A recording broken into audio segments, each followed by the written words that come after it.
retour dans le live TV Finance, il est 9h04, le CAC 40 perd 0,25% à 5583,47 points. Et nous retrouvons immédiatement Éric Seban, trader et coach chez Perceval Finance. Bonjour Éric. Bonjour Anne-Laure. Alors le marché parisien est repassé hier sous les 5600 points après un indicateur manufacturier américain décevant.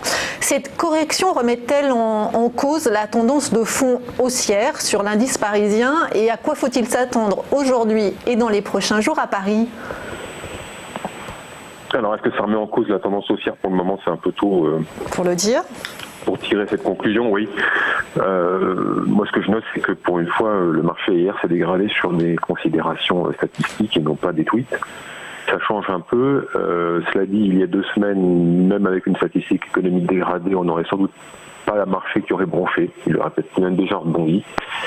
Alors c'est un peu comme la semaine dernière finalement. Je vais voir si, à contrario de mercredi dernier, le marché trouve un relais baissier, puisque je vous disais qu'on cassait un plus bas de plusieurs semaines mercredi et que justement on allait voir comment le marché allait se comporter en cassant ce plus bas sur 6 semaines, 5 semaines, je sais plus.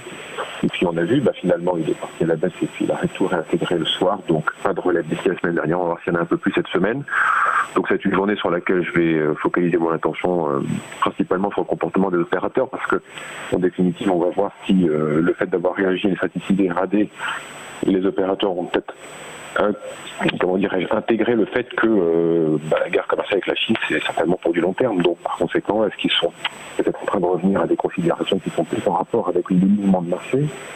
Est-ce que l'avalement baissier sur le point de particulier va redonner, va remettre un peu les pendules à l'heure? J'en sais rien, je pense pas en fait. Sincèrement, je pense pas. Je pense que le marché va rester un peu en lévitation. Je vois pas pour le moment, en tout cas. Ça m'a fait baisser le marché.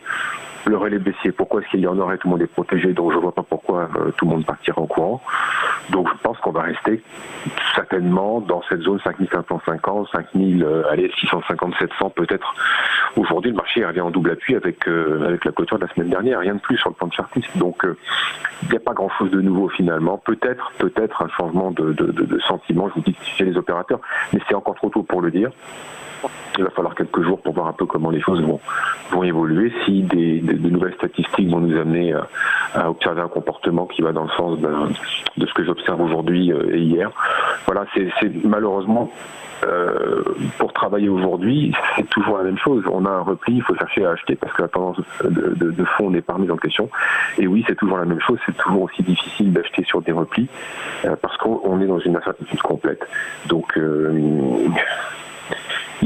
c'est toujours pareil en trading, il faut arriver à rester systématique dans son approche, dans ce que l'on fait, même si c'est difficile. Il faut accepter que oui, cette fois-ci, ça va peut-être pas marcher, et puis y aller quand même, et puis miser sur le fait que le contexte de fond va dans le sens des positions qu'on prend. Donc, le sens, c'est plutôt encore la hausse pour le moment. Acheter sur des replis, ça reste encore ce qui fonctionne le mieux, avec peut-être une diminution des tailles de position, parce que l'ambiance se dégrade peut-être un peu. J'ai dit peut-être, j'en sais pas plus que ça, mais j'en tiens compte, donc je pense qu'il faut en effet réduire un peu la taille de ces pauses pour laisser passer quelques jours et tenter d'y voir plus clair, si on y voit plus clair, parce qu'à chaque fois on a d'y voir un peu plus clair et on ne voit pas grand chose de plus. Mais bon voilà, il faut faire avec, c'est comme ça, c'est une phase un peu compliquée.